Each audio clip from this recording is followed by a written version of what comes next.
Yeah, well, one day I'm hoping for sponsorship either from Seabrooks or Tunnocks. I've got the BBC website up because if the draw's not made at 6:30 on the dot, I'm sending a strongly worded letter and sending tweets saying hashtag defund the BBC. Oh, my phone's making noise. That's not good, is it? That'd be an emergency alert or something.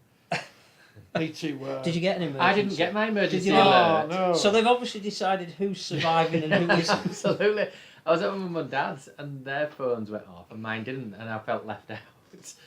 Apparently it's 3. I'm on 3 mobile. I think people on 3 didn't get it. So yeah, people who were on 3 were dead. Well, it's been lovely knowing you.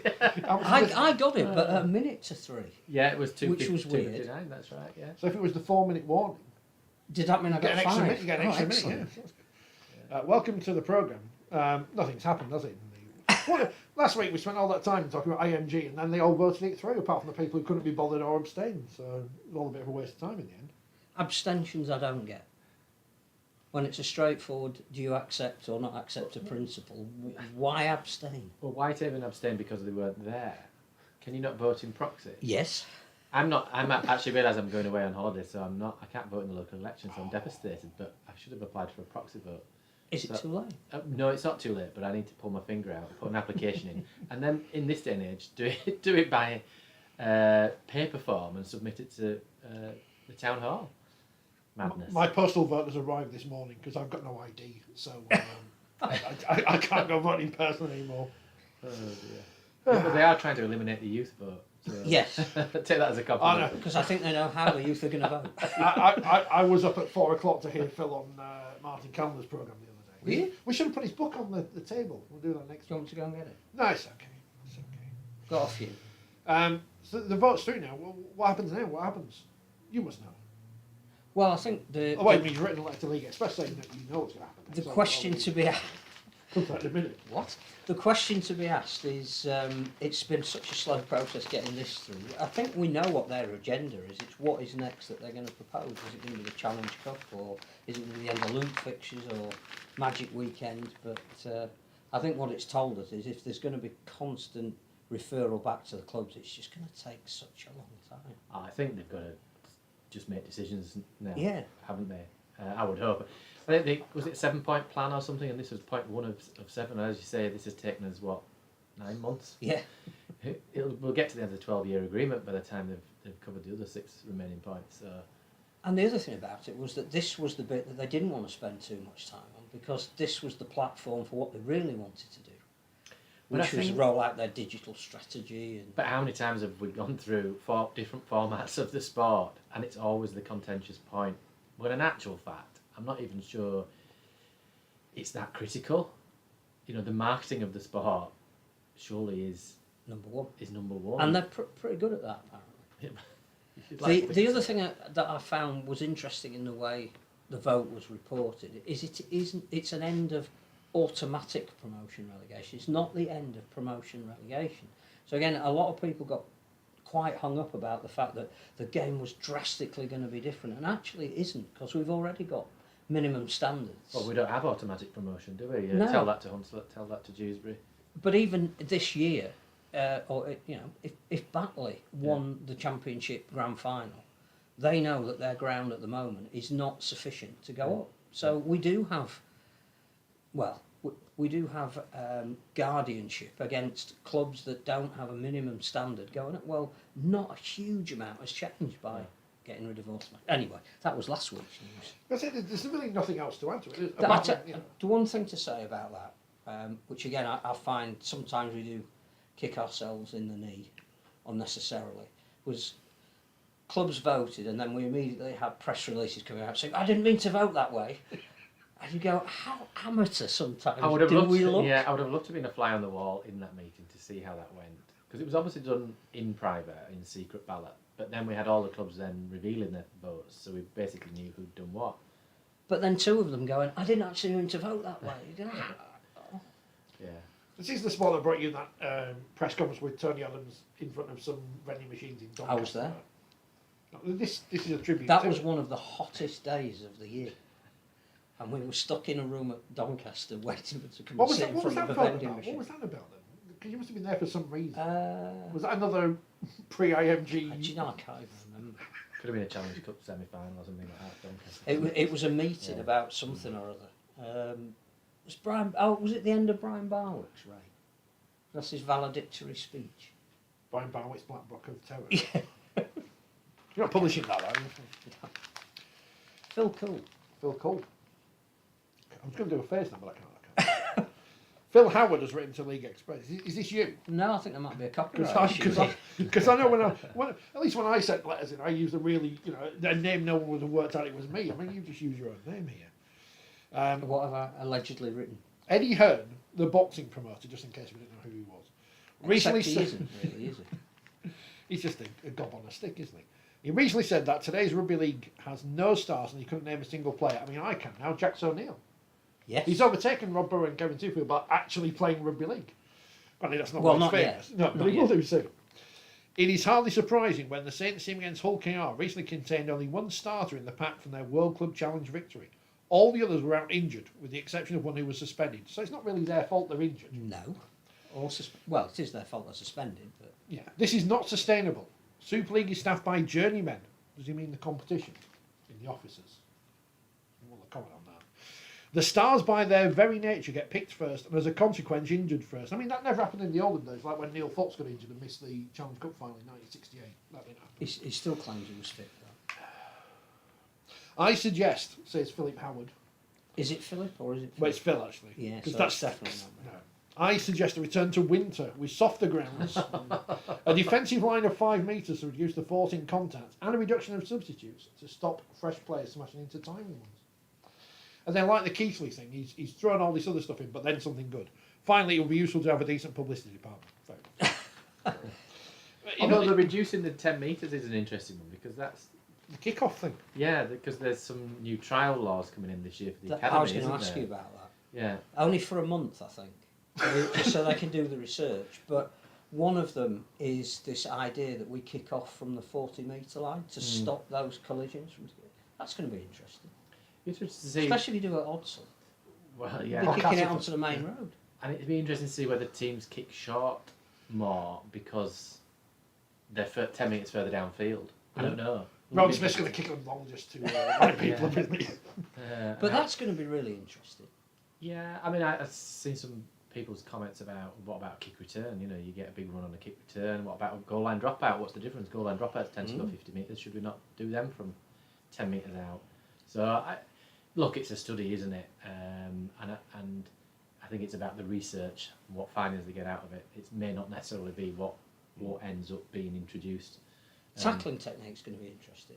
Yeah, because so for those who don't know, it's initial contact, armpit level and below, which sounds more sensible than the rugby union suggestion of waist and below. Which was immediately rescinded. Yeah. So on the face of it, it sounds reasonable, and it talks about initial contact. So it doesn't suggest that you would necessarily be penalised for any contact above the I assume armpits as if long it's as you not. don't get to that. So if you start at armpit, Head and level neck, get is, up to head and neck shoulder, is a penalty, or should be a penalty in any event. So if you get to shoulder level, you should be should alright. you shouldn't be penalised, provided that wasn't the initial contact.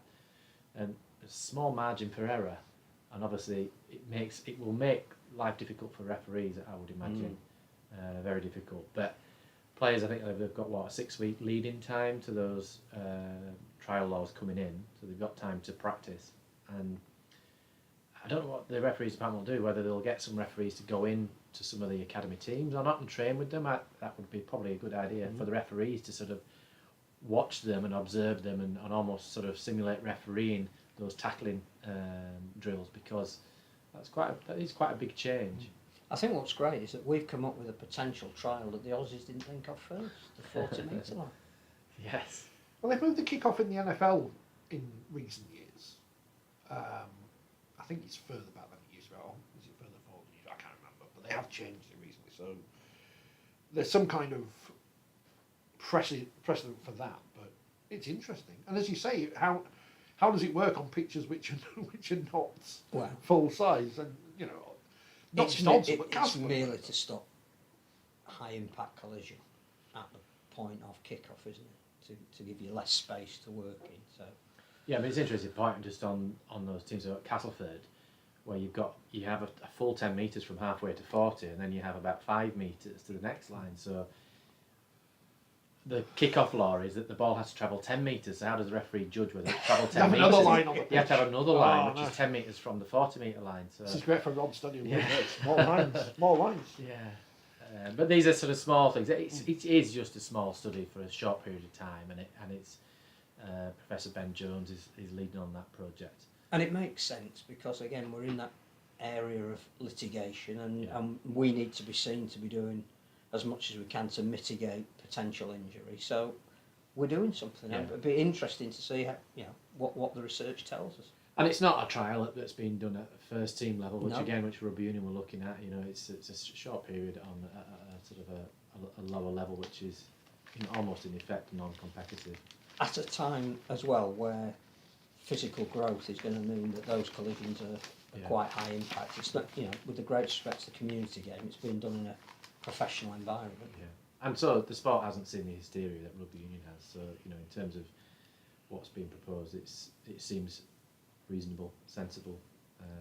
Like I say, I'm not convinced it would necessarily pan out, and we'll see it at first team level. But who knows? And have you booked your tickets for Las Vegas? For the opening round of NRL, I just saw that. NRL 2024. Yeah, well, Every year this sort of story comes out. So at the beginning of next year, we're going to have I've been to Vegas, and double header at yeah, Vegas. I wasn't keen on it, if I'm honest.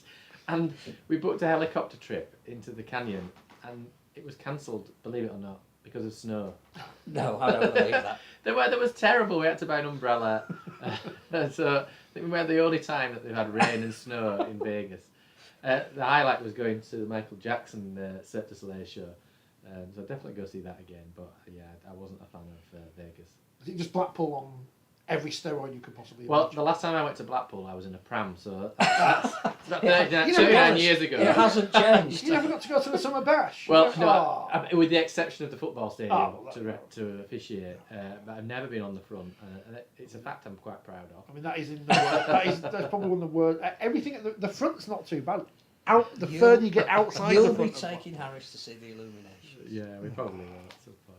But it's the summer bash in York this year, so it's you don't have the excitement of top of The the Scarborough pops and pub. And can I Yeah. just say, I'm interrupting, but I've just noticed that your jumper and my jumper is distinctive.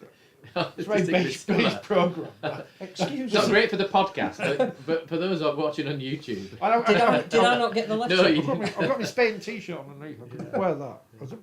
It's just the other week I was cold, wasn't I? And I foolishly, That's because we daren't put the heating yeah, on it. no, can afford. Foolishly powered on, but now the Whilst we're talking attire, we really need to mention the yeah. We should. the edition. Yeah, what was this? £3, purchase £3, today. yeah. A cooperative sponsored RFL referee shirt from, I don't know what year that would have been. ISC, don't know. 2000 and I'm guessing now. Is that the previous RFL 9, logo, I 10. suppose, and the current one? I don't know. Yeah. Bring back the 13. Nice canary yellow. Yeah. You must have loved wearing that. Yeah.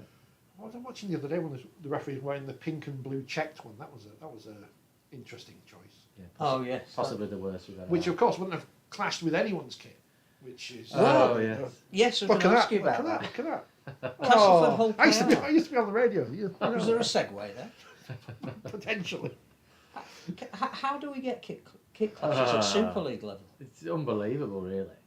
I mean, what's required in the bylaws, as I understand it, is that the clubs are required to submit their designs for approval to the RFL, and their designs should be contrasting in colour, and it should be preferably a light kit and a dark kit. But how many times do we see clubs with two dark kits and kits that are, and then so from there, once they're approved, the RFL then produces a spreadsheet with all the fixtures and then whether they're wearing their principal kit or their alternative kit. But printed on a piece of paper, colours can look different in reality. So that's sometimes where it goes wrong. And I suppose the other times it may be just human error. But I was involved at a game, I think at Halifax, when Huddersfield were playing a game at Halifax, and they ended up having to play in the Halifax kit, even though Halifax weren't playing. We've had that many games where we've had kit clashes. There was one earlier on this year which I didn't think was very good either. So you know, Yes, there were 2 dark kits in it. yeah. You know, I guess the days where clubs phoned each other up and said, "What shirt are you wearing?" Or they long only, gone, they only aren't produce 2 shirts a year as opposed to 7. Well, as they yeah, shoot. yeah. Obviously it didn't become an issue, did it, on the Friday game at Castleford? But it's such a basic thing which shouldn't happen. No. But it's down to clubs by and large that don't want to produce kits that are completely different in tone. I think Hull have, I can't remember if Hull's away kit is, I won't blame Hull because that means I'm picking on Hull, but there is one team who their away kit is pretty much the same colours as their home kit. When you're watching Cardiff, yes, Cardiff, I thought that might be a problem, but pink versus white and red wasn't It was too bad. fine. No, it was fine. Enjoyed watching that. Yeah. I'm sure I've seen a women's game this year. It might have been Wakefield playing someone, and Wakefield wear blue, and the other team wore a different type of blue. It's a bit. You can kind of understand at a non-professional level that teams might not have more than one kit available, but in Super League when they have 3, 4, how many kits have Leeds got so far? Just 3? 14. It's not as bad as the NRL yet. No. I'm joking. But The 14th hasn't come out. no, that'll be Magic Weekend. No, but it is basic things that shouldn't happen that do happen. You know, like everyone's saying, oh, England, France is going to be rubbish now because all the players are pulled, even though we don't know who's pulled out yet, who's injured, who's going to go injured. We don't know There's yet. never been a mid-season international when players haven't pulled out. So, but it's how you sell that. Do you want to sell it as a news story whereby we have found out who won't be playing, which is fair enough, it's a news story, or do you want to say this gives an opportunity to us to look forward to 2025 and it'll actually make it a more competitive game? All the more reason to go. And you're right, when we were chatting about it before, it's not the job of journalists to promote an event, it's the governing body. But I just think sometimes we jump on a bandwagon that is almost going to detract from an event that we're also trying to help build up. Because on the one hand we say International Rugby League should be the pinnacle, on the other hand don't bother going because nobody's going to be playing. So it's a difficult one, but I'm quite looking forward to it. I love International Rugby League anyway, but the chance to see some younger, new generation of players stake a claim for the World Cup in 3 years' time, I reckon, that's a saleable commodity. You'd like to think so. I don't think it. I don't think the look on your face said it all. I had the opportunity to get a couple of free tickets, and I can't go because I'm going away on holiday. But I'm not sure I would have gone it in any event. But I'm not a good barometer to judge the Rugby League public by either. Look, even if it was a full strength England side, it's still a difficult sell. Yes. Because it doesn't have a set place in the calendar.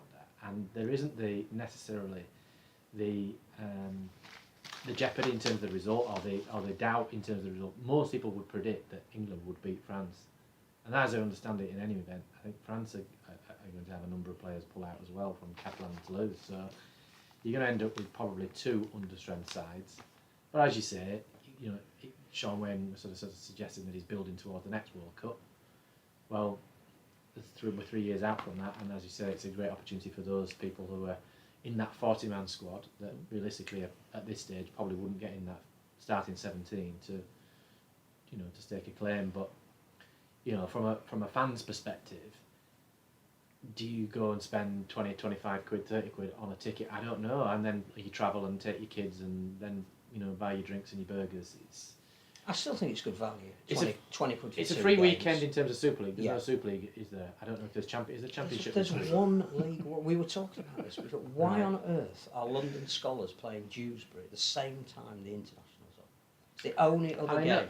Yeah. Like if you're going to play it, you've got all day Sunday. You can Yeah. have whatever you want. I don't think it'll massively affect the crowd. Having said that, There'll be Dewsbury fans yeah. weighing up whether to go to London or Warrington. Yeah, and but you're right. It shouldn't be taking place, should it? It shouldn't be taking place at all. If it's a this free weekend, weekend, it's a free weekend, and the point about that is that it's to get the fans who would not ordinarily go and pay through a gate or season ticket holder of another club is to go and watch that international. So yeah, it would be great off the back of a World Cup to have a really enticing game. I don't know. Not in Warrington, which was, I think I said this when it was announced. It's not no disrespect to Warrington. I've been there. It's a place, but it's not a It's not a destination we don't go to all the time, once or twice But it's a also season. this is also the third year running it sells fixtures, so why not move it round? Well, I get that it's a rugby league stadium, so I have it at get- a rugby yeah. league stadium. Yeah. And not every football stadium is available. We're getting to the stage of the course. football No. season where it might even be playoffs, and so you don't want to sort of half book somewhere and then find you've got to change it. But yeah, I'm with you. I think there is even a case for saying that if we could find a venue that wasn't a traditional rugby league venue, that wasn't too far away, you know, let's say a Nottingham. If you're going to get 4,000 people at Warrington, you might as well get 4,000 people in Nottingham, and 3,000 of them might never have been to a game. Well, I suppose you should build off wherever you went in the World Cup, but that was generally the heartlands. Well, that's why Middlesbrough, dare I say it. Well, no, but, it's interesting if you mention You should Middlesbrough. take England. I think Sheffield United. it might be later this week, it might be next week, that hopefully the Tonga Right. games are going to be announced. But again, the interesting thing will be not that we're playing them, because I think that's been heavily rumoured, it's where we're going to play them. Yeah. I think one of those games should be in Middlesbrough, because that's where Tonga were based. So there's a little bit of residual. We looked after Tonga when they were here. They did a lot of work in the community there, so some kids who had a great time, you know, supporting them, leading them out. Yeah, I get. Plus, it's near enough to the heartland area, the traditional area. I hate the word heartland. So that we could get there and go to somewhere new that perhaps we haven't been. 9,000 people went, which is not a bad crowd. No, it wasn't a bad crowd. I think the criticism was unfair, actually, because it's a big stadium. I don't know what it holds. 38. Yeah, and they were never going to fill it, you know. So. But take it back, because if you're serious about legacy, you don't go somewhere once and then never go there again. Well, like Bristol in the previous World Cup. Well, there's your exactly. and But that was a places. sellout. You know, Yeah. I think they got about 9,000 or 10,000 Yeah. to that. But if you put it in a 9,000 or 10,000 stadium and sell it out, it looks visually much better. So, if you're going to go to the northeast, though, Newcastle for me has to be the place to go, because we've gone there and we keep going back there, Magic Weekend, etc. But again, that stadium arguably, is that too big? I think there has to be a game in London. Yes, 100%. Where that would be, I'm not sure, but there has to be a game in QPR London. once, an Yeah. England-New Zealand game. I think they Remember played that? Australia and New Zealand there as well, didn't they? Because all the people in Australia and New Zealand who live in London like rugby league. That's the Yeah, theory. and live near QPR. Yeah. That's the theory. Where's Brentford? Is that Nice new stadium. Yeah, that would be good. Yeah, so I think they will take a game to London. Yes. And then you'd expect the other two to be in the Heartlands. I would have thought one in Lancashire probably and one in Yorkshire. That's the usual format, isn't it? But not Hull, who don't seem to Well, like the internationals, no, the rugby. crowds were poor, really, weren't they? So whether you're looking at, depends what sort of crowds, stadium capacities they go for. You'd expect them to be going for the likes of Elland Road in terms of capacities around that 40,000 mark, I would have thought. But you know, maybe Manchester City is being redeveloped. yeah, and that would be great. Obviously, that's going to be a number of years down the line. But Would you take the grand final there? Would I you make them compete? Well- we want to take it to Manchester, but is it your stadium or your stadium? well, in terms of what's being proposed with the hotel Looks extension, fantastic. the stadium extension, they're looking a little bit like, in terms of the stadium, almost taking a leaf out of Tottenham's book, aren't they? Mhm. With that big terrace, I think, behind the goals, and then the covered fan zone. And I think it's the covered fan zone that's probably the appealing bit for the grand final. I always thought it was a great venue for the Magic Weekend. I enjoyed it when we went there. The transport links, I think, are much better to get there, I believe, than Old Trafford, people. For me, I'd take it there. The stadium would be slightly less in terms of capacity than the grand final, but they've not been selling the grand final out for the last few years. So,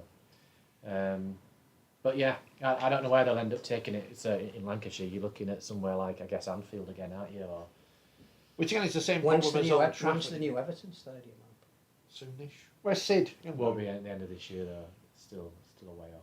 The problem with Anfield is it's the same as Old Trafford, isn't it? It's an old stadium that's been built up and the facilities are not quite as... Well, the City is where Andy would take it. He also says Warrington's the best for logistics in the country. So what we could do this week is we should have got Chris Evans to mention it on his breakfast programme, because he gets paid loads of money. Or give her an England shirt to Carol Vorderman, because she's always on Instagram. So people would say, what's that England shirt? Oh, it's Carol Vorderman. And then we're getting the Daily Mail then as well. Talking We of could link Jack O'Neill with Carol Vorderman, I don't know. home venues, we're about to get the Challenge Cup. Yeah, I know. He said checking his phone, he won't be on time. Maybe Andy Elser says we should play the Magic Weekend in Benidorm, but I don't know if we can go there. But Cool. Hull Well, can't at play at home. home in the Challenge Cup. I mean, I understand why, because they're having a pitch relayed, and if you're a dual sport facility, that's always going to be an issue. But it seems a shame to me that one of our top clubs can't play at home in the Challenge Cup. You can't really ever imagine that happening in too many other sports. Well, it wouldn't, would it? They don't relay the pitch in the off-season for Rugby League, do they? No. You know, and tell the football club to go play elsewhere. Yeah. Hull City, you've got to go and play in Scunthorpe for a month. And that's just the reality that Wigan has it, Huddersfield have it, Hull has it. That they have to play a batch of fixtures during that sort of May to June window, or whatever it is, where they've got to play away. So potentially it is embarrassing, isn't it? If, like you say, if Hull draw Hull KR, and they've got to play. Do they concede home advantage? They've got to play it at York. Yeah, or Doncaster or somewhere like that. They'd probably end up, wouldn't they? Yeah. But yeah, maybe they could adjust the balls. You're not hinting at the hot ball, cold ball again. Oh no, I didn't say that. Did I? I didn't say that. Is this where we get Scully and Alex Don't. Murphy on the We card? need to disprove the theory now, and then Hull FC need to be drawn out at home. I mean, I'm all for chaos, so it would be quite funny if they were drawn at home and then we had to have some kind of chaos. But maybe they could have played London Scholars Dewsbury Rams as the precursor of England and France. Possibly, yeah. Hull could play their Challenge Cup tie before a London Scholars game. So I'm waiting for the news to start. Or the news So to when's begin. the 1895 draw done? Is that June apparently? Oh, June. Okay. Yeah. Right. What happens if someone flukes the way into the final? Of the Challenge Cup? Yeah. Yeah. No, we won't bother playing that. We'll play the 1895 final instead. But what a potential great day out for the 4 teams left. We sort of mentioned it last week, but it's a huge opportunity for clubs like York and London and Batley. Astonishing. Yeah, and Halifax obviously put in a good performance from what I understand at the weekend, because they've had an up and down start to the year, really, I would say, looking at some of their results. But from what I hear, they put in a pretty faultless, certainly first half performance against Bradford. Well, you were saying it was a tough one. We need to put a bid in for that Jouffre fella at Wakefield. Get him in. Well, hopefully He'd we're probably be playing for playing France. them, Yeah. Yeah, I was saying to Phil when I was downstairs, I turned on and watched 5 minutes of that Halifax game, and I turned it off. I couldn't watch anymore because the footage I thought was terrible. Unlike the Sportsman the day after, where it seemed to be much better production. I don't want to preempt anything I've written, and I've written not a lot this month. It's not as good. Last month's column, best I've ever done. This Really? month, well, I like the boats line. That's just. Oh, I see. Yeah. Right. Someone point out another thing that I wrote, but I didn't write that, so I'm not hard to tell them. But it did feel at one point where if you were at Halifax on the Saturday and you weren't shown on the screen as they cut away to the crowd again, that you must have been in the toilet or something, or too ugly to be shown on the iPlayer. Because and I've not written that yet. I should write that. But the amount of cutaways to the crowd, it was just. It also felt like the commentators weren't at. I assume they weren't there, but yeah, it felt like they weren't there because there just didn't seem an atmosphere. And I appreciate there probably weren't many fans there either, but it was filmed on the side where there are no fans, so you don't get that crowd noise. Like I say, it was probably unfair for me to comment. You watch more of it than I did. I'll see these people and they might have a go at me. Not that they're going to employ me anyway. So that's. No, but was it a one-camera production? Well, no, they cut away. There was one try. I think it was. This guy who scored his 100th try, but it was right in the corner, so you couldn't see it because the camera didn't reach them. Which is not the camera issue; that's a stadium issue. But it didn't appear. You must be able to do games at Halifax. I'm assuming that Viaplay have done them, but it just didn't look right for some reason. And yet Sunday's games, Yeah, both of them, including the women's game between Cardiff and Wigan, great production. But this is maybe something where IMG come in and say you have to have proper camera positions where you can see the whole of the pitch and not miss bits in the corner. Well, we've said before, haven't we, that if our league is going to be amortised at some point in the future, it's fine if you're not paying anything for something. You can't really complain about the coverage. If you are, it has to have a minimum standard. And there's a representative from the match officials department this week down under, looking at the NRL bunker, looking at how the NRL referees operate, how that department operates. So whether that's part of a plan with the Our League to maybe create a bunker system, I have no idea. By That the would way, be I'm expensive. just putting two and two together to get 4, which I might not be That's right it. with. Because we talked before, didn't we, about trying to get a video referee every game. There's already been a trial of that with the Our League game at Hull Salford. So, but that was where a video referee was in the ground. So perhaps it is cheaper to do that with having a video referee in the ground. But if you could create a system whereby you could travel centrally to one point, there was discussion, I believe, at one stage last season where we may have been having to travel down to. I think it was somewhere in Oxfordshire. It might be Sky's sort of. High Wycombe. It might be in High Wycombe, yeah. And that would have been a sort of central base, particularly when Toronto were in the competition. Instead of sending video referees, were being sent to Toronto. Instead of being sent to Toronto, you'd be sent to High Wycombe.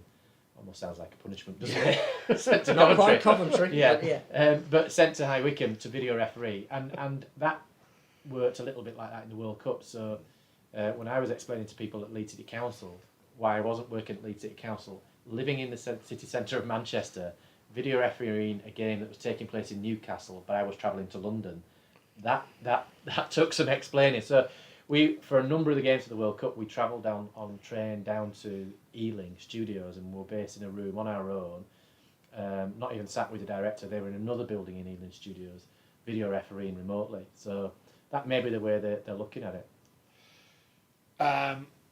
John Keir was very good on co-commentary because he wasn't having to speak along with someone else and someone else. He just had someone else next to him. So it was interesting listening to a coach who's had lots of coaching experience explain why things were happening on the pitch. Again, going back to the theory that you just need one commentator and one expert next to them. You don't need a whole gaggle of voices. And then the best thing about Sunday's coverage, because I'm watching it on mute, was watching the Women's Cup game, of course, because I would. And the first thing you see is the commentator wearing a Power Gen Challenge Cup jacket, which I thought was wonderful branding. Yeah. Good old Power Gen. Power Gen, that's Did going they back, still like what, this? 2006? Was that the last time? 2005? Last time media were given free coats. Yeah, that is my true, time. actually. I mean, Yeah. I'll be wearing my Yeah. Betfred Super League coat on Saturday because it's the only one I've got. I can't wear a Wakefield coat to go and sit in a press box, but I can wear one of a company who doesn't pay me, so that's all right. Where are the free coats? We didn't get anything. Where's our free stuff? You've got a Tunnocks caramel. Got a ton of caramel wafer. Sports Day started. Has it? Can't see the Liam can't see Herring's it, but it started. Chris from here, can you? Oh, they're showing the Challenge Cup. There's some people. Is that previewing it? Or Yeah. is it? Coming up at 5 to 7, the Challenge Cup draw. Before that, Cristiano Ronaldo's I saw a farted. tweet today about Batley. It was this day in, 1897? First Challenge Cup. They beat St Helens in the first Challenge Cup. So At Batley, Headingley. yeah, and Batley have won the Challenge Cup 3 times, I believe, but never Never having into been to Wembley. So from going back to the 1895 Cup, you'd imagine that would be high on their list. I think they Yeah. targeted that. Yeah, They played very well against Keith. I watched that and enjoyed that. Thought they were really good. There was a theory there that perhaps Halifax and Bradford was the same kind of thing. Halifax may have been more unwinning on Saturday than a couple of weeks ago. I think again, if you're Bradford and you could have got your team to Wembley. Jodie Cunningham's on telly. You can't see it because my phone's there. And, she's there. And the Challenge Cup's there, the men's one. Is she doing the draw? Well, Do we know how her ankle is? I know I've asked, and my sources haven't got back to me, so I don't know. She's probably saying the BBC now, but England women's captain. Well, she's the captain, so I can't turn the sound up. So you have to. So are you going to relay the draw as it happens? and and he says, how many free Tissot watches has James got? Sure, you didn't get any watches. I didn't get any. Players. No, Didn't it's get just any. players. Yeah, the players got them, didn't they, for Man of the Match? And I think that was before. I had a Tissot shirt as an official, but I didn't. I had to pay for the privilege of that. This is one thing I've noticed from going through old programmes is that players who won the Man of the Match used to get 25 quid and a silver salver or whatever. What do they actually get these days? Nothing. What about when Silk Cut sponsored the Challenge Cup? Well, They used well- to get a packet of cigarettes, didn't The press box used to get like 200. And very few people, it's like some were walking away with 600 fags. So- they? You could sell Sell them to your on the local black shop, market, yeah. The Rugby League media there. Yeah. They're showing highlights of like people scoring tries. There's someone from Huddersfield, again scoring against Leeds. Salford are now scoring a try. Obviously, Wakefield won't be on there scoring a try, but even though you got one scored a try at the I know, weekend. but even though we've played another game and London Scholars didn't this week, we still haven't caught them up in terms of points. We're still behind them. And they won the second half, 6-4. So they got Nigel Wakefield have brought him in. I wouldn't go much on that because The queues may have been not just on the rack; they may have sent them back to the shops. Wakefield scored 53 points now to London Scholars 66. So this is the big rivalry of 2023. I mean, clearly performance of the day in Super League was whole, but that doesn't half make it even more difficult for Wakefield. They're only showing Halifax now winning at Wembley. Really? Yeah, 1987. yeah. And now they're showing them score tries against Bradford on the weekend. I realise this is only to me telling you what's going on at the. No, they actually look good. They found the best try. So, cut away with a fan. There you go. So there you go. That was a disappointing result for Huddersfield. Yeah, I think that again. Whilst What are Huddersfield? everybody quite rightly said, "What a great turnaround, having lost 7 games for Hull, and crowd were fantastic and got them home." Nobody really said, "Actually, that's a really quite a poor result for Huddersfield." Yeah, I think so. Particularly with Hull and the record that they've got at the moment. What was it? 7 losses on the bounce. And the record at home as well. 40-0 against Hull KR, and they got hammered against 60 by Salford. Yeah, so I think a really poor result. I was listening to a little bit of the commentary on Radio Leeds, and was it Ollie Russell, I think, was on there, and he sort of admitted that the performance just wasn't good enough. Did he say they would have been better if they had a scrum half in who could kick the ball? A bit like Oliver Russell, who's injured at the moment. Well, I think for the size of the squad that they've got, Yeah. and the money that they must be spending, then that is a disappointing result for Huddersfield. They're just on the Batley fella scoring a try in the corner while getting his foot squashed in slow motion, so that was good. What are Huddersfield? What are they? They were 2 years ago rebuilding. Yep. Under Ian Watson. Last year they had been rebuilt. Got to the Challenge Cup final. But Craig Lingard's on the telly. Craig Lingard. He's not wearing a deaf hair. Does he say columnist of 4020? I don't think it's going to do that. No. They should have got you up in the background, shouldn't they? They're obviously I think they're actually just going to do the draw now. full bag and mashings, isn't They're it? actually getting on with doing the draw straight away. They're not faffing around. Putting balls in a bag. Yeah. Here we go. Where's Dave Woods?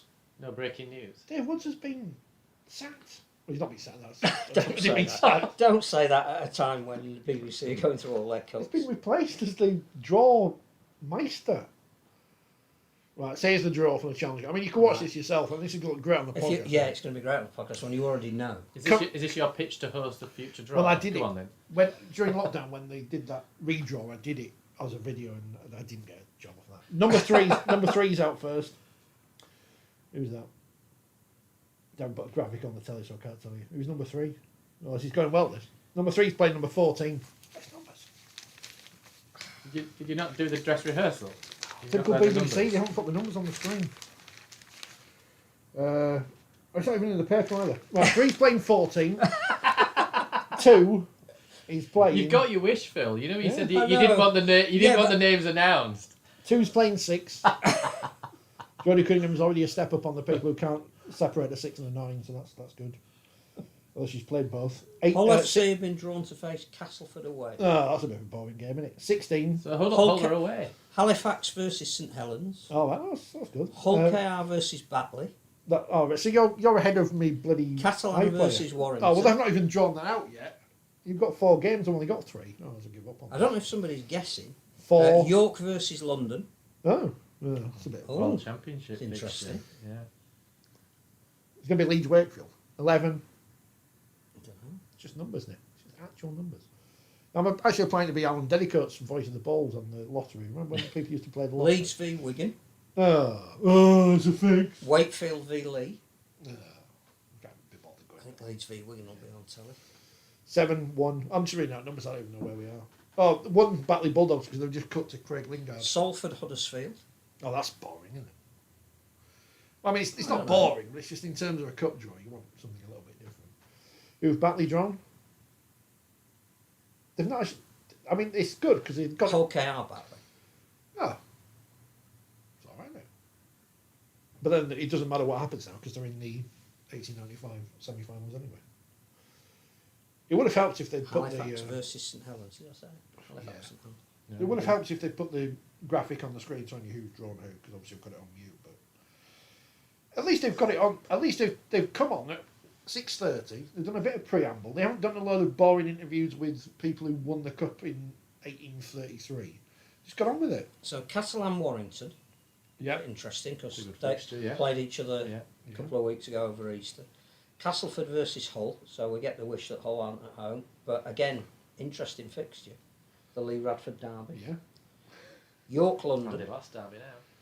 York London is really interesting because they are almost guaranteed a Super League team, the winner of that in the next round. Yeah. Halifax St Helens, which again is exactly the tie that that Halifax would have wanted, Yeah.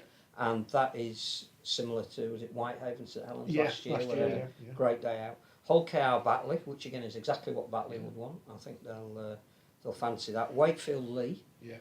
A chance for Wakefield to get revenge for last week's disastrous home game. Well, that's why you're very much a Friday night game. You just get out of the way and don't have on the telly. Leeds Wigan, which is clearly going to be the televised Yeah, game on the the main BBC. fixture. Salford Huddersfield, And that's it.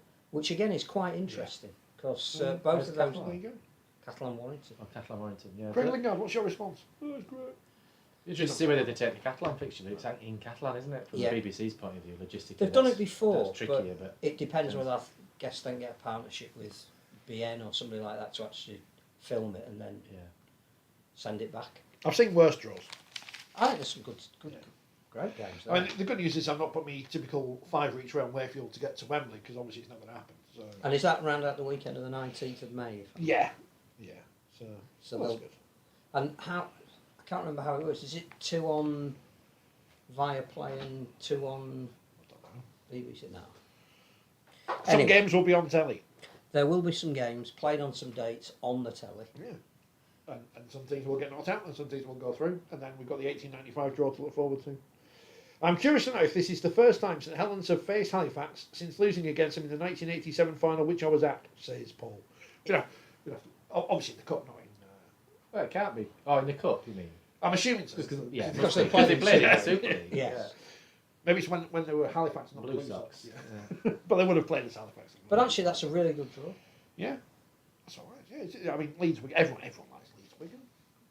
Well, it brings back some great Challenge Cup memories. The Martin Affias 94, try at yeah. Wembley will be endlessly shown. Get But Francis Cummins back on the telly again. 1999, when Leeds won, they beat Wigan at Headingley. And I think that was a game where was it Adrian Morley got sent off early on, or Barry McDermott it might have been, got Oh, sent Barry off early on. And Friend of the podcast. Back to Huddersfield then. Sorry, So yes. yeah, Huddersfield. How then. exciting. Well, I'm expecting the draw to be on late and not just get it over and done with, which is good. That's what all draws should be like. Huddersfield, 2 years ago, I'm looking at the league table to know what happened 2 years ago. They were rebuilding under Ian Watson. Last year they had rebuilt and they got to Spurs and they got to the playoffs. This year they're back down near the bottom end of the table.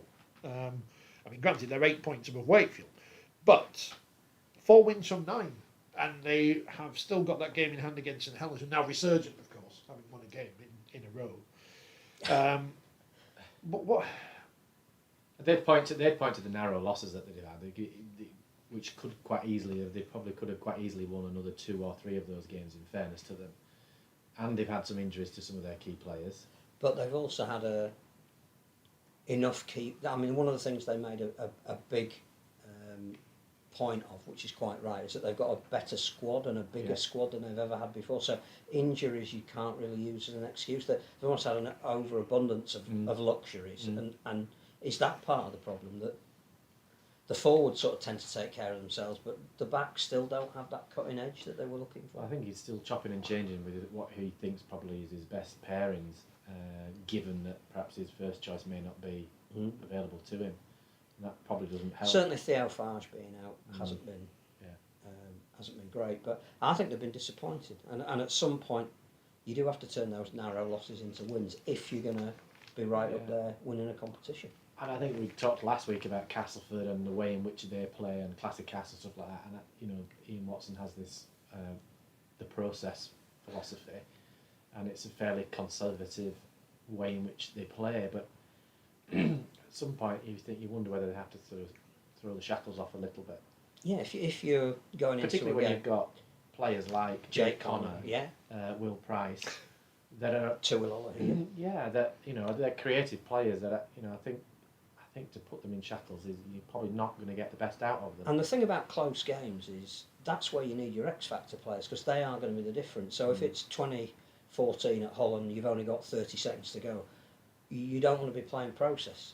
You don't want to be giving. I mean, I'd listen to the end of the game because obviously it was quite a close finish, and because you can't see it, you have to rely on the fact that it's a visualisation you're getting from somebody else.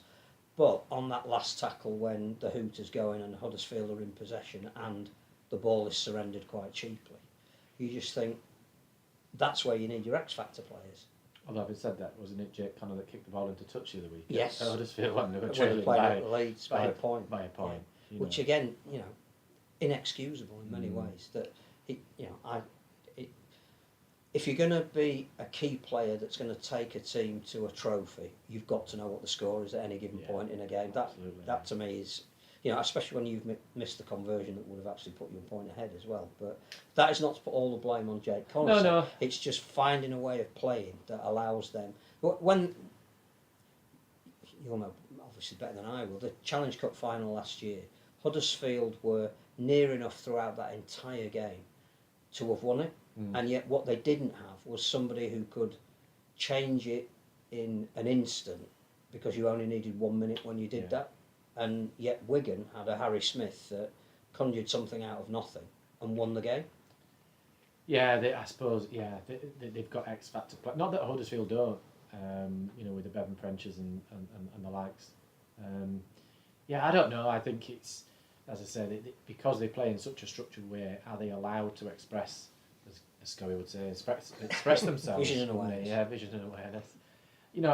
There's got to be a balance, hasn't there, between the two, that if an opportunity presents itself, you've got to give the power to the player to play that if he wants to play it, but it's got to be within, sort of say it's got to be within a defined structure, I guess, but that's fine as long as you're winning. But if you're not winning, then you've got to change things up a little bit, I suppose. But talking of missed conversions, Catalan a missed conversion at the last kick of the game, wasn't it? Post, and that would have taken it to golden point, wouldn't it? And Adam Kieran's been kicking pretty well. I think we can't gloss over the fact that is a massive result for Hull. And it seems to have huge turnaround in fortune. You'd like to say it's come from absolutely nowhere, hasn't it? Because they haven't really shown signs of. No, and I think I'm pleased for obviously Tony Smith and his staff because at no point have they panicked. There's only ever been honesty in the press conference about where they were and what they were trying to achieve, and but they never lost the belief. The one thing about Tony is he has a vision and he sells it to the players, and it doesn't always work straight away, but when it does, it's a real reward for the way he. You talk about Huddersfield perhaps being the archetypal team of process. Tony is the archetypal guy of I want to play my way out of trouble. It would have been very easy for him over the last 6 or 7 weeks to become more and more conservative, 5 drives and a kick. He doesn't play that way, and he can't play that way, and he can't coach that way, and the players that he's now got under his charge need to learn how to play that way. He's taken over from Brett Hodgson, who was another in that process school. So there always was going to be a time of adaptation, but it was really going quite horribly wrong for them, and to turn that around. And he said, quite rightly, paid due credit to the fans that 11,500 were there, stuck by them, really got behind them, close game, carried them over the line. It's an amazing turnaround in a very short space of time that deserves a huge amount of credit. And their next game is against Wakefield, if I'm right. Oh, it's the big game next Thursday. But suddenly, with one win, how that table changes, because I think they're third from bottom now, aren't they? Huddersfield are second from Castleford, second from bottom. Hull are now third from bottom. If they go and beat Wakefield, then there's suddenly that 6-point gap between them and Wakefield, and it's quite a cushion at this stage of the season. So people sort of are very quick to press the panic button, aren't they? That's what I was suggesting, that people need to be patient. It can soon change. Off the space of 1-2 results. But you need that first result, and at the moment, I don't know where that's going to come from Wakefield. Well, we're not quite saying Hull are back yet, just in case, because that's the great rugby league thing. X team is back now; they've won a game in a row. Yeah. So we'll see what happens with Hull. But of course, it does mean now that we can say, well, Tony Smith was completely 100% justified in getting rid of Jake Connor because they beat them. They beat the team with Jake Connor in. So Tony Smith is a coaching genius. The great thing as well is the player of the match was Davy Litton, who played very well the week before. And the one thing that Tony has a track record of is developing young players, and it's great to see guys who perhaps we haven't yet heard of or haven't yet reached their peak being given an opportunity and being the most influential player on the field. That's real stamp of Tony Smith's team. Tony Smith's a genius. We're geniuses as well because as Ian has pointed out, we've seen Halifax play St Helens in the Challenge Cup because they met in the semi-final a couple of years ago at Bolton. Yeah, we were there. Oh yes. Yeah. So was I. Was that? I checked to see who the referee, but it was No, I wasn't. I think it was on the side. That was I was the video referee for it. I think. That was when Halifax inadvertently beat Bradford when Bradford. When Bradford were back. Yeah. You remember that one? Yeah, you remember that. So yes. So thank you to all the people who comment during the week. Martin sends loads of comments in. I do read all the comments. I don't reply to them, but I do read them all. So thank you very much for your continued support of this programme. This Which podcast, which is hugely popular in Mexico. Mexico. I mean, it does show you how. Have you got relatives in Mexico? If I did, I don't think they'd listen. I mean, it must be so easy to become the number one podcast for rugby in Mexico because we didn't do a podcast and we're still number 2. So is that rugby or is that rugby league? It's rugby. Rugby. Right, yeah. Wow. Sometimes we're better than Brian Moore. Are we going on tour? We could do a library tour in Mexico. The Aztec Rugby League. Yeah. I mean, are we just making that up like a made-up rugby league competition? Just making it up. I'm going to buy West Wales because if I say I'm going to buy Hunslet, then people from Hunslet will get upset, or Swinton. So I'm going to buy West Wales, buy their share in the RFL. Then I'm going to subvert the RFL and build my own competition and put all these teams, because I've obviously got franchise. I've got Pyongyang, haven't I? I've got Bucharest away and rented last week. Now I've bought West Wales. I'll buy someone else. Mexico City Mexicans, just call them that. And then we're going to play each other. Magic weekend in Mexico. In the middle of the Bermuda Triangle. I'm going to play all these games that don't exist between teams I own. And then I'm going to win the championship. So that's a great idea. You can be Dave Whelan in 1998, present yourself the trophy. But how ridiculous is that? West Wales had a vote on the Rugby League Council, even though the club doesn't That's exist. why I'm buying them. Yeah. And Catalan and Toulouse don't, because they don't have a seat at the council. It's absolute. But the Welsh West Wales. So is that foreign? Yeah. They should come under the Welsh Rugby League. The RFL governs England, doesn't it? Yeah, in the same way that the French. Don't. Yeah. I hadn't thought of that. There's a Wales Rugby Union, Scottish Rugby Union. What am I on about? Wales Rugby League. Yeah. Scotland Rugby League, Ireland Rugby League. So bizarre. And no one thought that before now.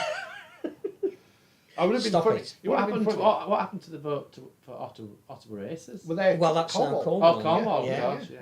How did I forget that? Did Ottawa even Well, it went from Hemel to Ottawa to Yeah. Cornwall. It's not the most obvious route, is it? Did Ottawa sell Did any Hemel shirts? have it? No, don't. Did Ottawa sell any shirts? I know New York obviously have, because that was the inspiration. We need a Mexico shirt. Mexico City Mexicans. I know at least one Halifax-based person who works at St Helens who's happy with the draw. Well, yes. But it still not answers the question. Best of both worlds. So that was Halifax and the Challenge Cup. And there's something else I was going to mention, which I can't remember now. So it can't have been important. But let's talk about St Helens because they are back. Warrington, of course, they're now rubbish. You know, Darryl Powell. He wasn't the curse of the first Coach of the Month award. He was the curse of the second successive Coach of the Month award. Because now they've lost 2 in a row now. So they might as well be Wakefield.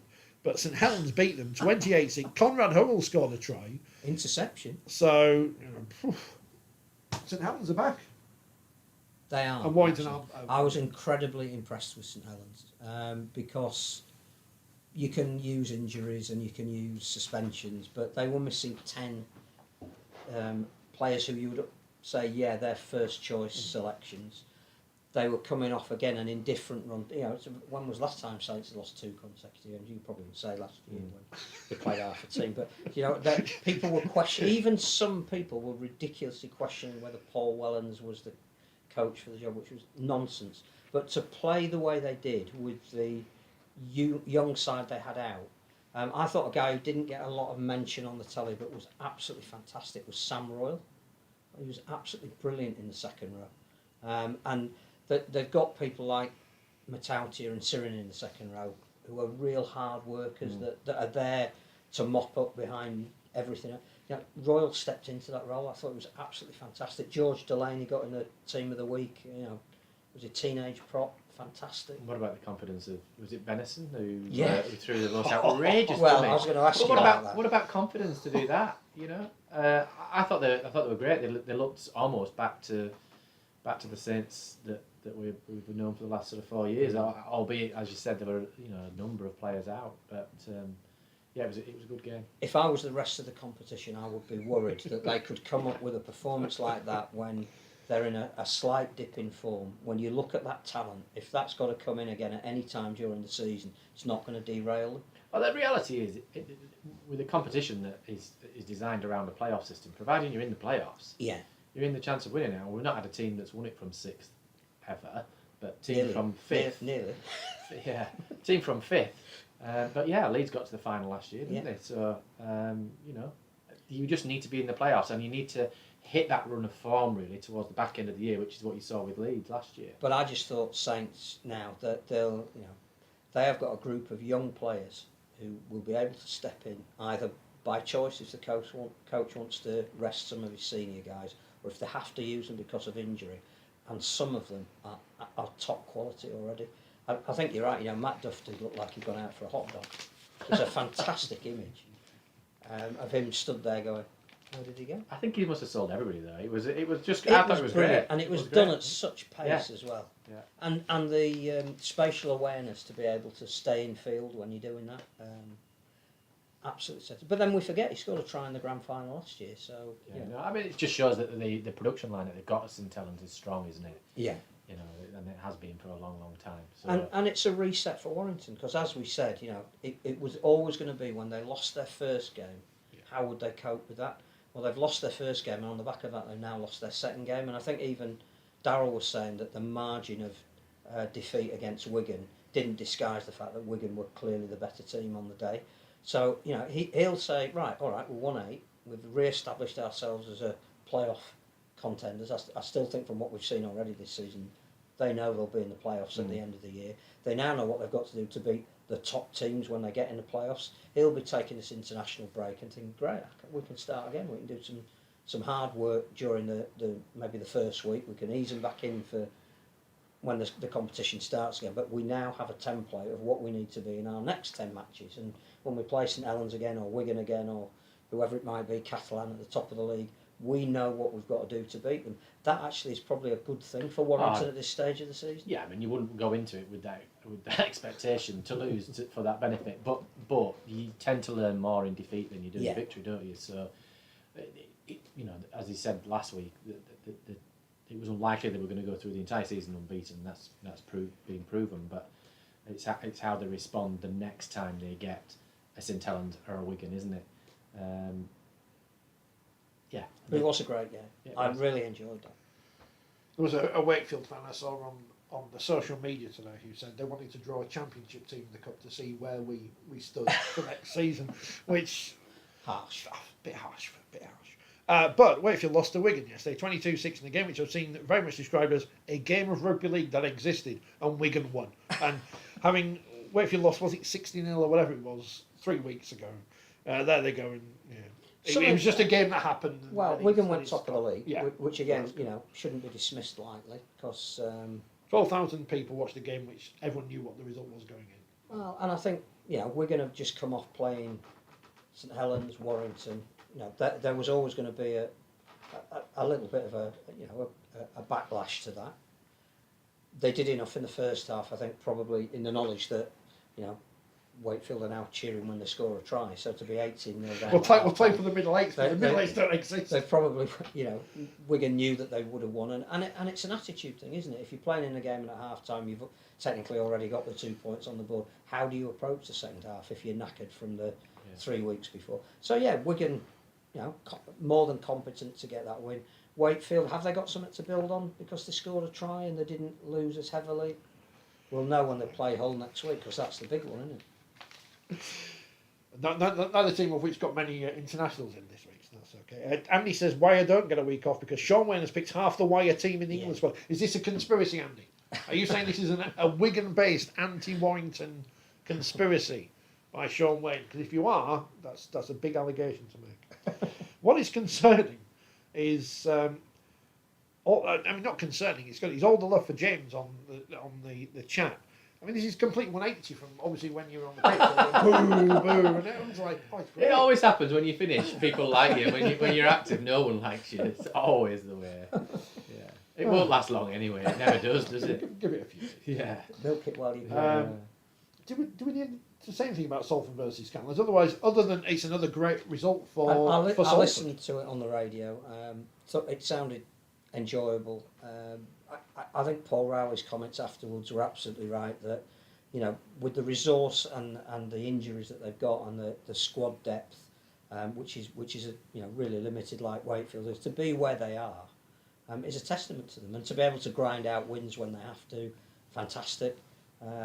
Yes, they're renowned for playing flamboyant, free-scoring rugby, but to grind out a 16-14 win against a team that have started the season pretty well, I think they'd be delighted with that. I think it's a great result for Salford. Yeah, I mean, I know when Ian Watson was there were sort of signs up on the dressing room wall and things like that was almost almost revelled in their position of being a club that didn't have much money, and almost we were using that to their advantage. So, okay, we don't have that much money as a club, but what do we have? Well, we have team spirit, we have standards, we have work ethic, etc., etc. And it's playing to all those things, isn't it? You don't necessarily need to spend the money. Look at Warrington and what happened last year. Look at Huddersfield and the money that they spend there. Absolutely. Just because you've got money, just because you've got resources, doesn't necessarily replicate it on the field. So for me, it's a sign of what's going well behind the scenes, I think, and what Paul Rowley's doing and the rest of the team or the staff are doing with the team.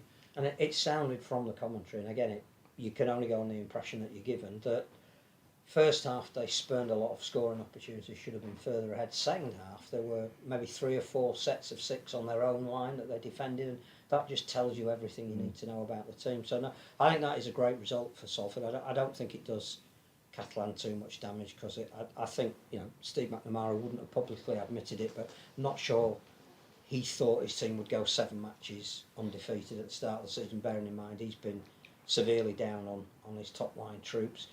I think he will accept that they are where they are. They could have drawn that game, could have gone into Golden Point, they may even have won it. But I think the other thing about Salford is a story that sort of emerged today. Well, we're all going to go and buy shares now, £100. It's now going to be a supporter-owned shareholding, which I think... Is there an alarm bell there that we're talking about a club in Super League that clearly doesn't have the financial backing that it needs and is opening up shares to supporters? On the one hand, you're thinking that's great because it's democratic and fans will have a say in the running of the club. On the other hand, are we saying that's a little bit scary, that a club that is in the elite level can't fund itself? I mean, it'll be interesting to see how IMG reflect that in their scoring of the financial stability of a club. And what are you buying shares in? Because again, until they get this ground issue sorted out, even as firm tenants in somebody else's ground, it's just a name, isn't it? There's no asset, is there, to invest in? And it'll be a club that was established a number of years ago under a certain company name with a certain year, as they always are. Dr. Kukash Holdings. Are they ever worth really anything? Because when they go belly up, they just reform and under a different name. So, yeah, I don't know. I mean clearly they're surviving on the handout from Sky, which they're using to build their squad, which again is testament to the fact that they're, the players that they're signing are not elite in terms of their value. There's some real elite players. Brodie Croft would probably get into any Super League team. How he's signed an 8-year deal and how that's structured, I have no idea. But they're fishing for the bulk of their recruits in a lower market. And you wonder how this announcement that it's now going to be spectator-owned, if enough people come forward to buy shares. How do you make a decision in that? You know, you've got 7,000 shareholders. We've seen the Rugby League councils unwieldy. Well, you appoint a board, don't you? You appoint a board, again, and the board makes decisions. But yeah, it's not a good look for the sport, is it? Like Daniel said, fan-owned sounds great, but doesn't work great in football. At professional level, it's got to be a worry. Where would the money actually go? I mean, it's like when I spent £25 on shares in Wakefield Trinity when we were belly up. Just throw some money in a bin. It's not a financial proposition. It's preying on supporters and their emotions and. But we had this similar conversation a few weeks ago around how we're sort of saying, well, you know, how many Adam Pearsons are there? How many? What's the plan when Ken Davey is no longer at Huddersfield? Is there a plan? You know, the clubs that have a single backer are fragile businesses, because if that person withdraws for whatever reason, is no longer there, then what's the backup plan? But clubs who have no backer are even more vulnerable. Well, arguably not if you've got a stable. If you've got a stable of fans that have all got a share, but it doesn't move your club forward very far. But how does a club that doesn't own a ground, whose average fan home attendance is around about 5,000, which is no criticism. I don't know what the structure will be in terms of their lease and the stadium in terms of their revenue income generation. You know, in terms of what are they getting a percentage of the income? Well, at the moment you've got to pay for the beer and the food. And but who's paying that? Where's the money going to? That's the right. This is what I mean. So if you're looking at all your revenue income streams, they're all suddenly reduced simply as we said the other week about the Speedway at Wolverhampton. If you don't own your ground, you're severely limited. Compare that to St Helens, Warrington, that own the ground, diversify their income with banqueting on non-match day events, etc. NHS that occupy part of the Warrington Stadium. The more you can diversify your incomes, then the stronger your club will be. I know this goes back to phrases like due diligence and stuff, and I know there's a desperate need to fill all the internet with every single Rugby League story that's going out there, but it does show you that when everyone was jumping up and down getting excited about a potential investor in Salford, that they should have waited until further down the line, because obviously that was a story that's gone absolutely nowhere now. Daniel is back. I was involved in Russian and Diamonds when we became fan trust owned, and it becomes very messy and complicated and doesn't work. That's the problem with supporters, is they don't always necessarily know how a business needs to run. I think Hunslet, if they were on here, representative, would say it hasn't gone the way they wanted it to go, and they've had to get professional people in at board level, because just a spectator run an owned club is really difficult to manage. It's a Well, John Lewis is owned by the people, isn't it? But and they're talking about withdrawing from that. They are, but you get professionals in to run it. You don't get someone that just enjoys shopping at John Lewis to run it. Yeah. Tim's asked what happens with when teams get relegated in the IMG version of Rugby League. Will their contracts be null and void? Well, I assume it's the same as just happens now. And everyone cares about the players losing their jobs, and no one cares about the backroom stuff and the people who keep clubs running.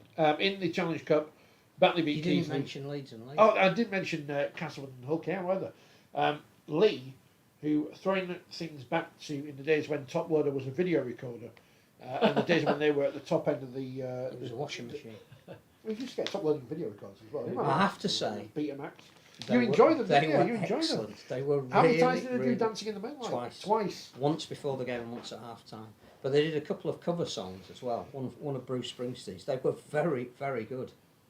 Glory days. What was the atmosphere like? It was all right. It was enjoyable. What was the crowd? 6,500. Right. And at the moment, the feel-good factor is definitely around that club. The start that they made was fantastic. They were 16-0 up playing, really entertaining rugby. They were powerful up front, and they had invention behind the pack. Lachlan Lamb was great. And they came up against a team that, on that night, were not going to score more than 16 points. Leeds, as Rowan Smith said, they were going lateral too early and they were chasing the clock too early. You felt... What I thought was really interesting was that Leeds didn't make their first substitution until 45 minutes, which is really unusual, and you could visibly see that their pack that had been so dominant in that early 20 minutes, and Leeds just couldn't handle them, they were starting to tire and making some mistakes, and you thought, well, when's Adrian Lamb going to make a change? And had Leeds scored and made it 16-12, it may have been a different game. What got lost in all of that was that Leeds scored the bulk of their, well, all their tries, the bulk of their points in the first half. The defence in the second half was fantastic. They didn't concede a point in the second half. So, 5 wins. Both teams have now played 5 wins, 5 defeats. It's a fair reflection of where they are. Leeds particularly inconsistent, but Lee, I don't think anybody at this stage had them down for 5 wins. Yeah, but they beat what's in Helens. Yeah. They've beaten Leeds. And they beat. They've beaten Hull away. They are. I think we said last week they're safe. They are definitely safe. Who else did they beat them? Wakefield away. It's irrelevant. That's a kiwi. Who hasn't? Well, exactly. Yes. Sorry. You mentioned subs. It's interesting. Saints only used 2 on Friday, which is bizarre. As Andy points out, Dancing Moonlight also a cover. So just no original. Yes, songs it's there. true. No original. It's songs. true. Hull KR beat Cast. Do we But need to they say were anything about very them? good. Well, there you go. Then. I didn't see Hull Carcast because I was at Lee. I was told working. it was raining quite heavily and was quite a dour game. And But at least you could tell the teams apart. So. Andy, well, first of all, Hull KR was at 5 wins on the trot. I don't really, know. It probably really wasn't, establishing themselves as a playoff credential. it wasn't their best performance, but by any stretch for Hull KR. I sort of had it on in the background. It didn't grab my eye often enough to comment too much in detail. But clearly, they didn't play to their as well as they have done. But ultimately, they got the win, didn't they? Yeah. Castleford, they've still got some improvement to do. Well, I think Andy Laster said in the aftermath of that game that some players are now playing for their future. I think when a coach has to say that publicly, that that everything's not right. There is a danger for Cass that if Wakefield were to beat Hull, it looks like it's pulling Castleford into a battle that they really don't need at the moment. I mean, just going back to Andy Lass's comment, I don't think that's a shock, is it? No. Isn't Castleford the oldest average age anyway? Yeah, a lot of players out of contract at the end of the season. So you're almost saying what everybody else knows in any event, and most of the players would know that. So it's not a huge revelation, no, to be honest. But he's now got his feet under the table, hasn't he? So he probably feels able to stay. But when a coach starts almost threatening their players, it's an indication that something isn't quite right. Yeah. League Express. I tell you what, next week I can't wait for their 4-page pullout of London Scholars versus Dewsbury Rams. Good job that game exists. Because there's no women's rugby league No, next week, and there's no wheelchair. Hey, so what a week for Hull FC. Not only did they beat Huddersfield Giants in the men's Super League, but they also beat London Roosters in the wheelchair Super League. What a result that is. Again, if we're looking at performances of the weekend, that is a fantastic 36-26 win by Hull over the Roosters. I think 3rd in wheelchair There's Super no League. table, so I can't tell you. It was a great performance. Well done, Hull. And obviously, I didn't realise they'd brought in Martin Norris from Wigan, who was on the telly and very good during the World Cup. So obviously that's a massive boost for them. Big transfer in the world of wheelchair rugby league. Tells you about there. But you phoned the Bannon Pearsons? London had all their stars playing: Joe Coyd, Lewis King, Freya Levy. So that is a fantastic result.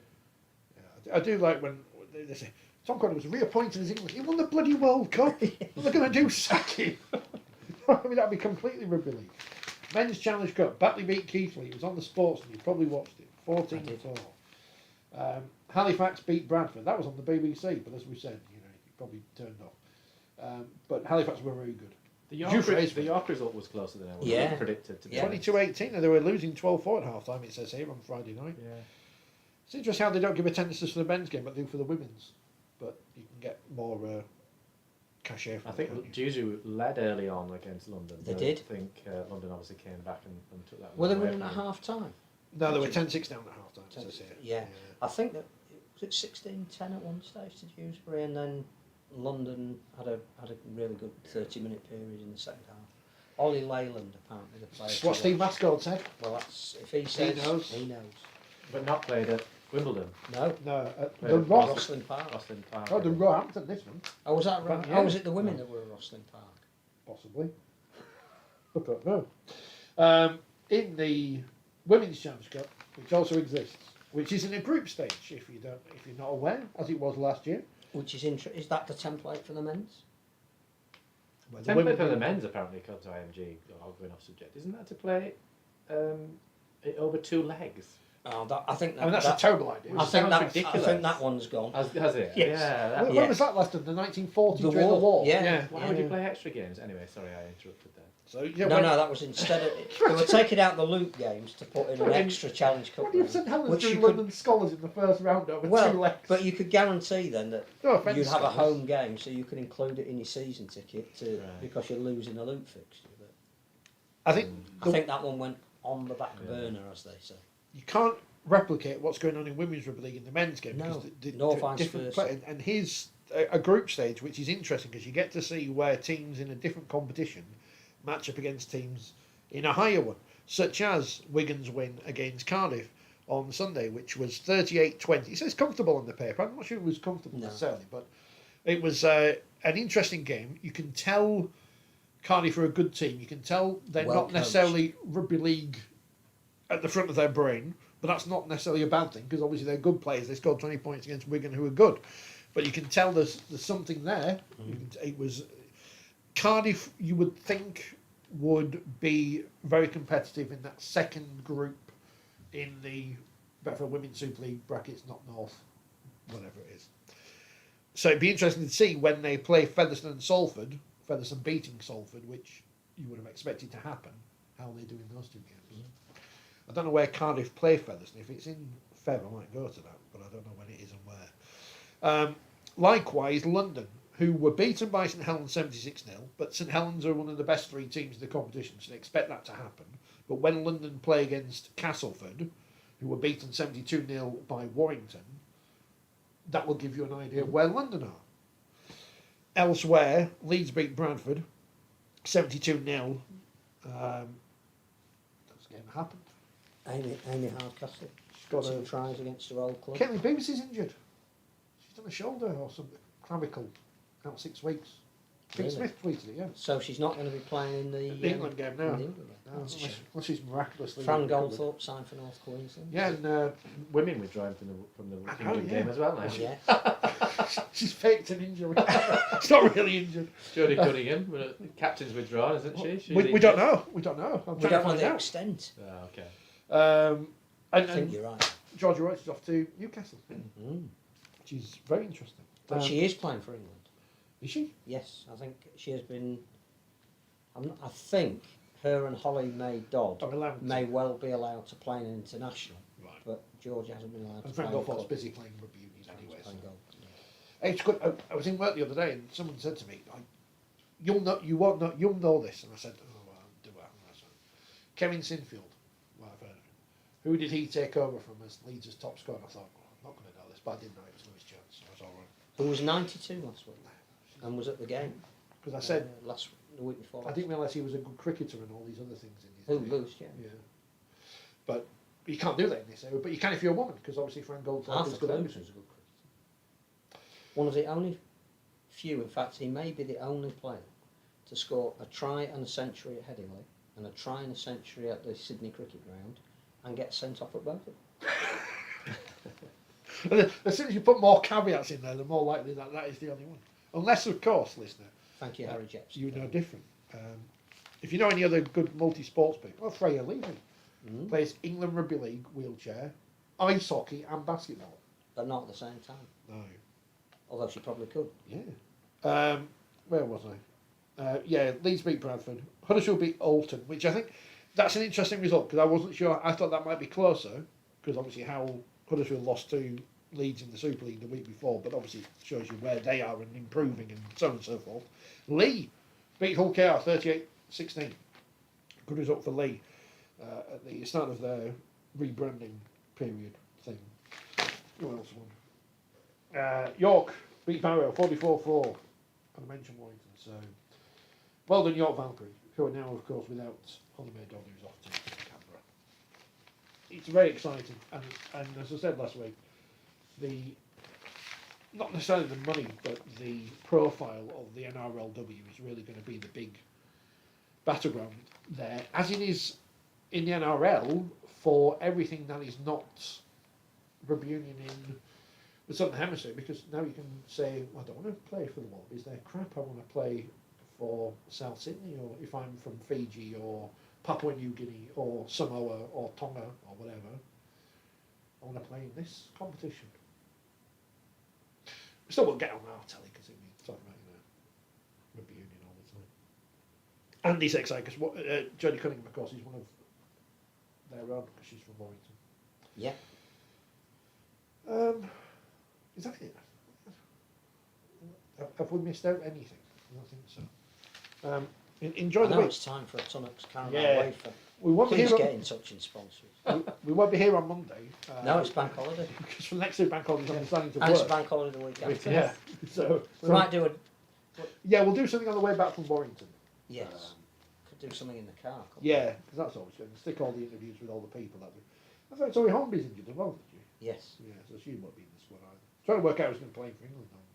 But again, I think that makes the game against the French more competitive, which I'm all for. Oh, exciting. Go to Warrington if you can. Go to Warrington. Go to Warrington. Doesn't matter who plays for England. They're still English. And it's 20 quid for 2 internationals. George Formby won the Grand National in the Isle of Man TT, says Andy. That George Formby. While he was cleaning windows. Yeah. No, that's what's his name? Robin Asquith. The less said about him, the better. James, thank you. Phil, thank you. Enjoy your holiday. Thank you. We'll be back recording next